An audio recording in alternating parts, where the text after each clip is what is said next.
దేశాన్ని పరిపాలించే రెండు కూడా ఇవాళ బీసీ నినాదంతో ముందుకు పోతా ఉన్నారు. బీసీఏ ప్రధానమంత్రిని చెప్తా ఉన్నారు. మరి ఇక్కడ బీసీలకు వచ్చినటువంటి అంశం పైన చిత్తశుద్ధితో పార్లమెంట్లో బిల్లు పాస్ చేసి మరి ఇక్కడ పంపాలా.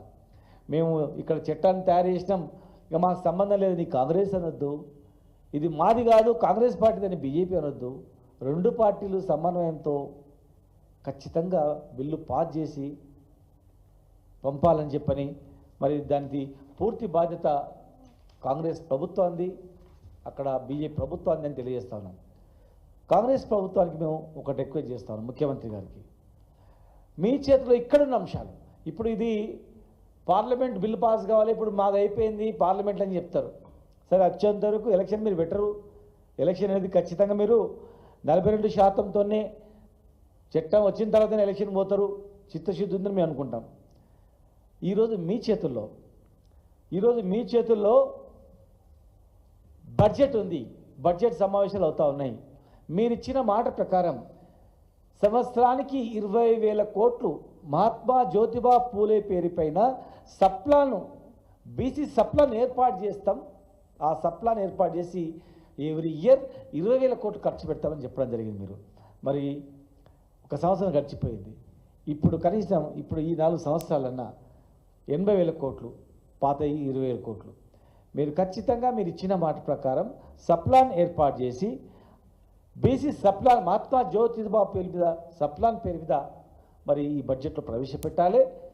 42% ఉద్యోగాలలో కూడా ఇప్పుడు కొత్త నోటిఫికేషన్ వస్తూ ఉన్నాయి. మరి చట్టం బద్ద తర్వాత దీని తర్వాతనే విడుదల చేయాలి. మీరు విడుదల చేసేటువంటి ప్రతి ఉద్యోగాల్లో కూడా, ఎందుకంటే ఈరోజు చట్టం చేసిర్రు, ఇప్పుడు ఇక కంప్లీట్ బాధ్యత మీదే.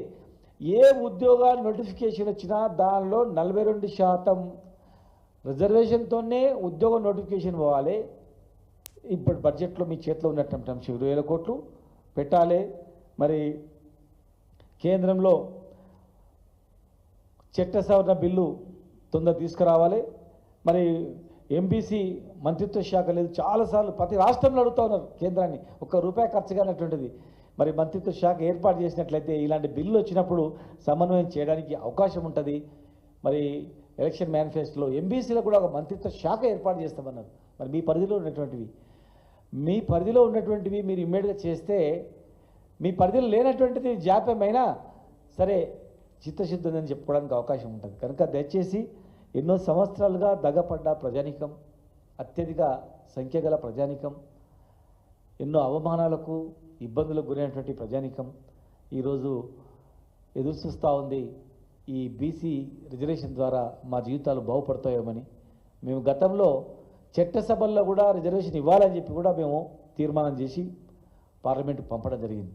కనుక దాని మీద కూడా రేపు జరగబోయేటువంటి బీసీ బిల్లు సమయంలో చట్టసభలో రిజర్వేషన్ పైన కూడా చర్చించాలని, ఈ దేశం బాగుపడాలంటే, ఈ దేశంలో గొడవలు అల్లర్లు లేకుండా ప్రశాంతంగా ఉండాలంటే, అందరికీ సమానత్వంగా అభివృద్ధి జరగాలంటే కేవలం చట్టసభలలో రిజర్వేషన్ ద్వారా మాత్రమే న్యాయం జరగగలుగుతుంది, అప్పటి వరకు కాదు.